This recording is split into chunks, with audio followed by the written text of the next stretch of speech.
അസ്സലാമു അലൈക്കും വറഹ്മത്തുള്ളാഹി വബറകാതുഹു. മൂന്നാം ക്ലാസ്സിലെ തജ്വീദുൽ ഖുർആൻ എട്ടാമത്തെ പാഠം, ഒന്നാം ഭാഗത്തിലെ എട്ടാമത്തെ പാഠം ഇദ്ഹാറു തൻവീൻ.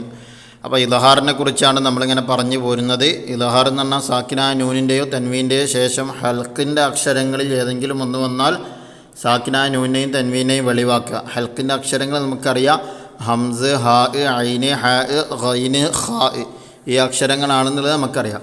അപ്പോൾ ഇതിൽ ഈ പാഠത്തിലൂടെ ഉദാഹരണം പറഞ്ഞത് തൻവീനിന് ശേഷം വരുന്ന ഇദ്ഹാറിൻ്റെ ഹൽക്കിൻ്റെ അക്ഷരങ്ങളെക്കുറിച്ചാണ്. അപ്പോൾ എന്താണ് തൻവീൻ എന്നുള്ളതിന് ഉദാഹരണമായിട്ട് ഇവിടെ കൊടുത്താണ് ഗഫൂറൻ, തൻവീൻ ഫത്തഹാണ് റാഇനുള്ളത്. സമീഉൻ, തൻവീൻ ലമ്മാണ് ഐനിനുള്ളത്. അലീമിൻ, തൻവീൻ കെസ്റാണ് എന്തിനുള്ളത്, മീമിനുള്ളത്. അപ്പോൾ അതാണ് തൻവീനുകൾ എന്ന് അറിയിക്കാൻ വേണ്ടിയിട്ടാണ് തുടക്കത്തിൽ ആ പദങ്ങൾ കൊടുത്തത്. ഇനി നമുക്ക് വായിച്ച് നോക്കാം. ഈ കലിമത്തുകൾ ശ്രദ്ധിച്ചല്ലോ, ഇവയുടെ അവസാനത്തിൽ എഴുത്തിലില്ലാത്ത ഒരു സുക്കൂനുള്ള നൂനിനെ നാം വായിച്ചു. എങ്ങനെ? ഇവയുടെ അവസാനത്തിൽ എഴുത്തിലില്ലാത്ത സുക്കൂനുള്ള ഒരു നൂനിനെ നാം വായിച്ചു. എഴുത്തിൽ ഇല്ലാത്തതും ഉച്ചാരണത്തിൽ വരുന്നതുമായ സുക്കൂനുള്ള നൂനാണ് തൻവീൻ. എന്താണ് തൻവീൻ എന്ന് പറഞ്ഞാൽ? എഴുത്തിൽ ഇല്ലാത്തതും ഉച്ചാരണത്തിൽ വരുന്നതുമായ സുക്കൂനുള്ള നൂനാണ് തൻവീൻ. എഴുത്തിൽ നൂനെ കാണൂല, എന്നാൽ ഉച്ചാരണത്തിൽ എന്ത് വരും? നൂന് വരും. ഇവിടെ വായിച്ചു നോക്കുക നമ്മൾ. ഗഫൂറൻ കണ്ടാ, സമീഉൻ, അലീമിൻ.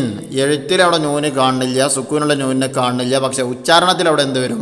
സുക്കൂനുള്ള നൂന് വരും. അപ്പോൾ അതിനാണ് എന്താ പറയുക, തൻവീൻ എന്ന് പറയുന്നത്. എഴുത്തിൽ ഇല്ലാത്തതും ഉച്ചാരണത്തിൽ വരുന്നതുമായ സുക്കൂനുള്ള നൂനിനാണ് തൻവീൻ എന്ന് പറയുന്നത്.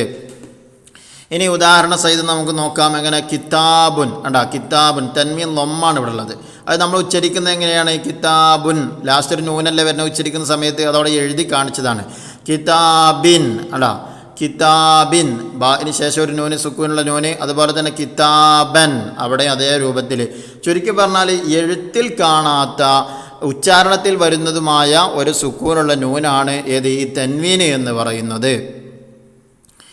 ഇനി താഴെയുള്ള ഉദാഹരണങ്ങളിൽ അടിവരയിട്ട ഭാഗം പ്രത്യേകം ശ്രദ്ധിച്ച് നമുക്ക് പാരായണം ചെയ്യാം. അപ്പോൾ അടിവരയിട്ട ഭാഗം എന്ന് പറഞ്ഞാൽ തൻവീന് ശേഷം എന്ത് വരികയാണ്? ഇവിടെ ഹൽക്കിൻ്റെ അക്ഷരങ്ങൾ അഥവാ ഇദ്ഹാറിൻ്റെ 6 അക്ഷരങ്ങളുണ്ടല്ലോ, ഹംസ്, ഹാ, ഐന്, ഹ, ഖൈന്, ഖ, ഈ 6 അക്ഷരങ്ങൾ വരുന്നതിനുള്ള ഉദാഹരണങ്ങൾ പറയുകയാണ്. അപ്പോൾ തൻവീന് ശേഷം ഈ അക്ഷരങ്ങൾ വന്നു കഴിഞ്ഞാൽ തൻവീൻ എന്താക്കിയിട്ട് ഓതണം? വെളിവാക്കിയിട്ട് ഓതണം, മണിക്കാൻ പാടില്ല. അപ്പോൾ നമുക്ക് നോക്കാം. ലകബീറത്തുൻ ഇല്ല, ലകബീറത്തുൻ, ലകബീറത്തുൻ ഇല്ല, ആ രൂപത്തിലാണ് ഓതേണ്ടത്. തൻവീനെ വെളിവാക്കണം. അടുത്ത ഗുസാഅൻ അഹ്വ, ഗുസാഅൻ അഹ്വ, ആ രൂപത്തിൽ തന്നെ ഓതേണ്ടത്. അപ്പോൾ ചുരുക്കി പറഞ്ഞാൽ തൻവീൻ എന്ത് ചെയ്യണം? വെളിവാക്കണം. തൻവീന് ശേഷം ഈ അക്ഷരങ്ങൾ വന്നാൽ തൻവീനെ വെളിവാക്കണം. കുല്ലൻ ഹദൈന, കുല്ലൻ, കുല്ലൻ ഹദൈന, വനൂഹൻ ഹദൈന, വനൂഹൻ ഹദൈന, സലാമുൻ ഹിയ, സലാമുൻ, സലാമുൻ ഹിയ, ആ രൂപത്തിൽ തൻവീനെ വെളിവാക്കിക്കൊണ്ടാണ് അവിടേക്ക് എന്ത് ചെയ്യേണ്ടത്? പാരായണം ചെയ്തത്. ഇവിടെ വാസിഉൻ അലീം, വാസിഉൻ അലീം, ഖുലുഖിൻ അലീം, ഖുലുഖിൻ, തൻവീൻ കസറിന് ശേഷം ഐന് വന്നു, തൻവീനെ വെളിവാക്കി. അടുത്ത ഉസ്വത്തുൻ ഹസന, തൻവീൻ ലൊമ്മ് വന്നു, തൻവീൻ ലൊമ്മയ്ക്ക് ശേഷം ഹ വന്നുകൊണ്ട് അവിടെ തൻവീനെ വെളിവാക്കി. ഉസ്വത്തുൻ ഹസന. അടുത്ത ല അജ്റൻ ഗൈറ, ല അജ്റൻ ഗൈറ, തൻവീൻ ഫതഹിന് ശേഷം ഗൈന് വന്നു, അവിടെ നമ്മൾ തൻവീനെ വ്യക്തമാക്കി വെളിവാക്കി ഉച്ചരിക്കുന്നു. അടുത്ത അഫുവൻ ഗഫൂറ, അഫുവൻ ഗഫൂറ. അടുത്ത നഖ്ലിൻ ഖാവിയ, നഖ്ലിൻ ഖാവിയ, നഖ്ലിൻ, തൻവീൻ കസറിന് ശേഷം ഖാ വന്നു, തൻവീനെ വെളിവാക്കി ഓതുന്നു. ഇനി ഇൻഷാ അല്ലാഹ് നമുക്ക് തദ്രീബാത്തിലേക്ക് കടക്കാം. നക്തക്ഷിഫു സബബൽ ഇദ്ഹാർ, ഇദ്ഹാറിൻ്റെ കാരണങ്ങൾ വ്യക്തമാക്കാനാണ് പറയുന്നത്. ഇവിടെ കുറച്ച് ഉദാഹരണങ്ങൾ കൊടുത്തിട്ടുണ്ട്. ആ ഉദാഹരണങ്ങൾക്കൊക്കെ ഉള്ള കാരണം എന്താണെന്നുള്ളത്. സലാമുൻ ഹിയ അൻഅംത റസൂലുൻ അമീൻ, കാദിബത്തിൻ ഖാത്തിഅ, നാറുൻ ഹാമിയ, മിൻ ഖൈരിൻ, ഇതിലൊക്കെ ഇദ്ഹാറാണ് വന്നത്. അവിടെയൊക്കെ നോക്കിയാൽ മതി. ഒന്നാമത്തതിൽ തൻവീന് ശേഷം എന്ത് വന്നു?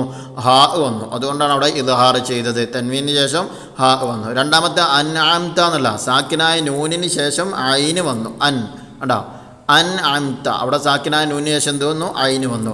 അടുത്ത റസൂലുൻ അമീൻ, തൻവീന് ശേഷം ഹംസ വന്നു. ലാമിന് തൻവീൻ ലമ്മാണല്ലോ, അതിന് ശേഷം ഹംസ വന്നു. അടുത്ത കാദിബത്തിൻ ഖാത്തിയ, അവിടെയും തൻവീന് ശേഷം ഖാ വന്നു. നാറുൻ ഹാമിയ, അവിടെ തൻവീന് ശേഷം ഹ വന്നു. മിൻ ഖൈരിൻ, സാക്കിനായ നൂനിന് ശേഷം ഖാ വന്നു അല്ലേ, മിൻ സാക്കിനായ നൂനിന് ശേഷം ഖാ വന്നു. അപ്പോൾ അതാണ് അവിടേക്ക് ഇൽഹാർ ചെയ്യാനുള്ള കാരണം. തൻവീൻ്റെ ശേഷമോ അല്ലെങ്കിൽ സാക്കിനായ നൂനിൻ്റെ ശേഷം ആ 6 അക്ഷരങ്ങളിൽപ്പെട്ട് ഏതെങ്കിലും ഒന്ന് വന്നു എന്നുള്ളതാണ് ഇവിടെയുള്ള കാരണം.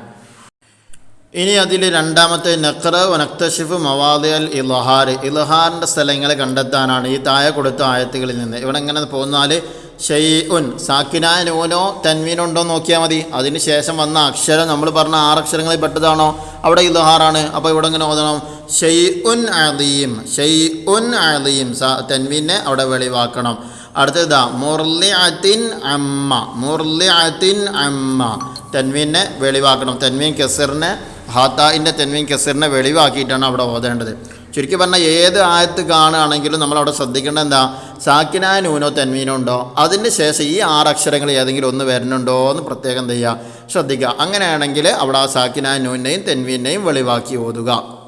ഇനി അതിൽ രണ്ടാമത്തേത് പിന്നെ അദാബൻ അലീമ, അദാബൻ തൻവീൻ ഫത്തഹിന് ശേഷം ഹംസ വന്നു, അപ്പോൾ അവിടെ തൻവീനെ വെളിവാക്കി ഓതണം. ഇനി അടുത്തത് നൂഹൻ ഇല, നൂഹൻ ഇല തൻവീന് ശേഷം ഹംസ് വന്നു, അവിടെയും തൻവീനെ വെളിവാക്കി ഓതണം. അടുത്തത് അൻ അൻദിർ, അൻ സാക്കിനായ നൂനിന് ശേഷം ഹംസ വന്നു, അവിടെയും പിന്നെ അവിടെ സാക്കിനായ നൂനെ വെളിവാക്കി ഓതണം. ഇനി അടുത്തതിൻ്റെ അവസാനത്തിൽ അദാബുൻ അലീം, അദാബുൻ തൻവീന് ശേഷം ഹംസ വന്നു, തൻവീനാകുന്ന ലമ്മിനെ വെളിവാക്കിയിട്ട് ഓതണം. അങ്ങനെ ഇതിൽ ഈ ആയത്തുകളിലൊക്കെ അതേ രൂപത്തിൽ തൻവീനിൻ്റെ ശേഷമോ അതല്ലെങ്കിൽ എന്തിൻ്റെ ശേഷമോ വന്നിട്ടുണ്ടാവും, സാക്കിനായ നൂനിന് ശേഷമോ 6 അക്ഷരങ്ങളിൽപ്പെട്ട ഏതെങ്കിലും ഒന്ന് വന്നിട്ടുണ്ടാകും. അങ്ങനെ കണ്ടു കഴിഞ്ഞാൽ അവിടെ നമ്മൾ എന്ത് ചെയ്യണം, തൻവീനാണെങ്കിൽ തൻവീനെ വെളിവാക്കണം, സാക്കിനായ നൂനാണെങ്കിൽ സാക്കിന നൂനെ വെളിവാക്കണം. ഇനി മൂന്നാമത്തെ നുജീബ്, ഉത്തരം എഴുതാനാണ്. തൻവീൻ എന്നാൽ എന്ത്? പാഠത്തിൽ പറഞ്ഞതാണ് എഴുത്തിൽ ഇല്ലാത്തതും ഉച്ചാരണത്തിൽ വരുന്നതുമായ സുക്കൂനുള്ള നൂനാണ് തൻവീൻ. ഇനി അടുത്ത നാലാമത്തെ ഇത്തിബി മിസാലൈനി കുല്ലിൻ മിനൽ ആത്തിയ, താഴെ അക്ഷരങ്ങൾ കൊടുത്തിട്ടുണ്ട്, 6 അക്ഷരങ്ങൾ കൊടുത്തിട്ടുണ്ട്. ഓരോന്നിനും 2 ഈച്ച് ഉദാഹരണം. എങ്ങനെ, സാക്കിനായ നൂനിന് 2 ഉദാഹരണം, തൻവീനിന് 2 ഉദാഹരണം, അങ്ങനെ 2 ഉദാഹരണങ്ങൾ വീതം കൊണ്ടുവരാനാണ്. അപ്പോൾ നോക്കാം, കള്ളിയിലാണ് പാഠത്തിലുള്ളത്, അത് ആ രൂപത്തിൽ തന്നെ ആ കോളങ്ങളിലേക്ക് എഴുതി കൊടുക്കുക. ഹംസക്ക് 2 ഉദാഹരണം, വമൻ അദ്ലമു ഉണ്ടോ, സാക്കിനായ നൂനിന് ശേഷം ഹംസ് വന്നു. മൻ അദ്ബറ, അവിടെ അതേപോലെ സാക്കിനായ നൂനിന് ശേഷം ഹംസ വന്നു. അങ്ങനെ ഓരോ അക്ഷരത്തിന് 2 ഉദാഹരണം എഴുതാനാണ്. മിൻഹു, പിന്നെ അമ്മൻ ഹാദ, ഇവിടെ സാക്കിനായ നൂനിന് ശേഷം ഹ വന്നു, ഇവിടെയും സാക്കിനായ നൂനിന് ശേഷം ഹ വന്നു. നൂനിൻ്റെ ഉദാഹരണങ്ങളാണ് ഈ കോളത്തിൽ, ഫസ്റ്റ് കോളത്തിൽ എഴുതാനുള്ളത്. മിൻ ഇൽമിഹി, ഐനിൻ്റെ നോക്കുകയാണെങ്കിൽ മിൻ ഇൽമിഹി, മിൻ ഇൻദില്ലാഹി കണ്ടോ, സാക്കിനായ നൂനിന് ശേഷം ഹംസ വന്നു, ഇവിടെ രണ്ടാമത്തെ ഉദാഹരണത്തിൽ സാക്കിനായ നൂനിന് ശേഷം ഐന് വന്നു, സാക്കിനായ നൂനിന് ശേഷം ഐന് വന്നു എന്നുള്ളതാണ് കാരണം. അങ്ങനെ ഓരോന്നിനും അതേ രൂപത്തിൽ. ഇനി രണ്ടാമത്തെ കോളത്തിൽ തൻവീനിന് ശേഷം ഹംസ വന്നത്, അതുപോലെ തന്നെ തൻവീന് ശേഷം ഹാ, തൻവീന് ശേഷം ഐന്, തൻവീന് ശേഷം ഹാ, ഖൈന് ഖാ, ഇങ്ങനെ വന്നതിന് ഉദാഹരണം. അപ്പോൾ റസൂലിൻ ഇല്ല, തൻവീന് ശേഷം ഹംസ വന്നു. അടുത്ത് ആലിഹത്തൻ ഇല്ല, തൻവീന് ശേഷം അവിടെ ഹംസ. അങ്ങനെ 2 ഉദാഹരണം. സലാമുൻ ഹിയ, നൂഹൻ ഹദൈന, വാസിഉൻ അലീം, ഖുലുഖിൻ അലീം, ഉസ്വത്തുൻ ഹസന, നാറുൻ ഹാമിയ, ലഅജ്റൻ ഗൈറ, അഫുവൻ ഗഫൂറ, നഖ്ലിൻ ഖാവിയ, ലതീഫുൻ ഖബീർ. അങ്ങനെ ഓരോന്നിനും ഓരോ അക്ഷരങ്ങൾക്കും സാക്കിനായ നൂനിൻ്റെ 2 ഉദാഹരണങ്ങളും തൻവീന് ശേഷം വന്നതിന് 2 ഉദാഹരണങ്ങളും അങ്ങനെ വീതം എഴുതാനാണ് അവിടെ കൊടുത്തിട്ടുള്ളത്.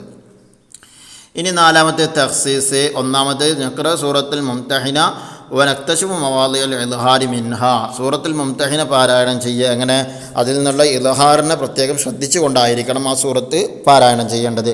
രണ്ടാമത്തെ പറയുന്നത് നഹ്ഫദ് സൂറത്തുൽ ഖാരിയ വദ്ദിക്ര ഇൻദ റുകൂബി, സൂറത്തുൽ ഖാരിയ അൽ ഖാരിയാത്തു മൽ ഖാരിയ എന്ന് പറയുന്ന ആ സൂറത്ത് ഹിഫ്ളാക്കാനും അതുപോലെ തന്നെ വാഹനം കയറുമ്പോഴുള്ള ദിക്ർ, ആ ദിക്ർ കാണാതെ പഠിക്കാനും നമ്മളെ തജ്വീദിൻ്റെ ബാക്കിൽ ആ ദിക്റുകൾ കൃത്യമായിട്ട് കൊടുത്തിട്ടുണ്ട്. അവിടെ നോക്കിയിട്ട് അത് കാണാതെ പഠിച്ചാൽ മതി. ഇൻഷാ അല്ലാഹ് ഇതോടെ പാഠത്തിലെ തദ്രീബാത്ത് കഴിഞ്ഞു. അസ്സലാമു അലൈക്കും വറഹ്മത്തുള്ളാഹി വബറകാതുഹു.